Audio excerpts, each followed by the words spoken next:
एक गांव में एक प्यारी सी बच्ची रहती थी। वो हमेशा नीले रंग की खूबसूरत टोपी पहनती थी जो उसकी नानी ने सनल कर दी थी, इसीलिए सब इसे नीली टोपी कहकर बुलाते थे। एक दिन उसकी नानी बीमार हो गई।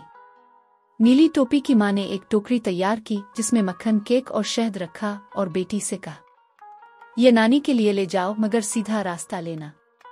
जंगल में किसी अजनबी से बात मत करना और किसी झोंपड़ी या कमरे में मत जाना। नीली टोपी ने सर हिलाया और बोली, जी अम्मा, मैं एहतियात करूंगी। वो जंगल के रास्ते पर चल पड़ी। परिंदे चहक रहे थे, दरख्तों से धूप छन छन कर आ रही थी।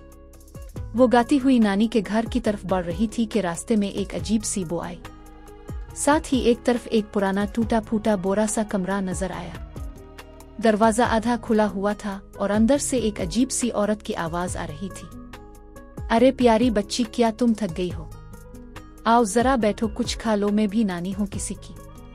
नीली टोपी को शक हुआ मगर आवाज में नरमी थी। इसने कहा, नहीं शुक्रिया, मैं अपनी नानी के घर जा रही हूं, वो बीमार है। चुड़ैल ने धोखा देने के लिए इससे नानी का पता पूछा और फिर चायप कर जंगल के अंदर से कसर रास्ते से पहले वहां पहुंच गई। चुड़ैल ने नानी के दरवाजे पर दस्तक दी। कौन है? नानी ने अंदर से पूछा।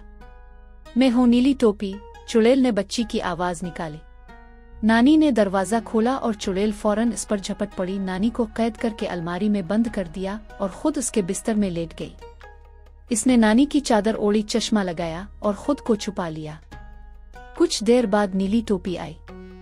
अस्सलाम अलैकुम नानी, मैं आपके लिए कुछ लाई हूं। आ जाओ बेटी, अंदर आ जाओ, और चुड़ैल ने कपकपाती हुई आवाज में कहा। नीली टोपी अंदर गई लेकिन इसे कुछ अजीब सा लगा। नानी, आपके हाथ इतने लंबे क्यों हैं? ताकि तुम्हें गिले लगा सको। और आपकी आंखें इतनी बड़ी क्यों हैं? ताकि तुम्हें साफ देख सको। और आपके दांत इतने नुकीले क्यों हैं? चुड़ैल चीखी, ताकि तुम्हें आसानी से खा सको। और वो बिस्तर से झपटकर नीली टोपी की तरफ लपकी। नीली टोपी चीखी और ऐन इस वक्त दरवाजा खुला। नानी आजाद होकर कुल्हाड़ी उठाए अंदर आई। नानी ने चीख मारी, ये मेरी नवासी को हाथ ना लगाना, कमबख्त चुड़ैल। चुड़ैल हैरान हो गई। नानी ने हिम्मत से कुल्हाड़ी चुड़ैल की तरफ फेंकी और चुड़ैल खिड़की से छलांग लगाकर भाग गई। जंगल के अंदर एक चीख की आवाज गूंजी और वो कभी वापस न आई। नीली टोपी और नानी ने खुश होकर गिले लगाया और नानी ने कहा, देखा बेटी, माँ की बात माननी चाहिए। हर मेहरबान चेहरा दरअसल नेक दिल नहीं होता। नीली टोपी ने वदा किया कि आइंदा वो किसी अजनबी से बात नहीं करेगी और हमेशा सीधा रास्ता इख्तियार करेगी।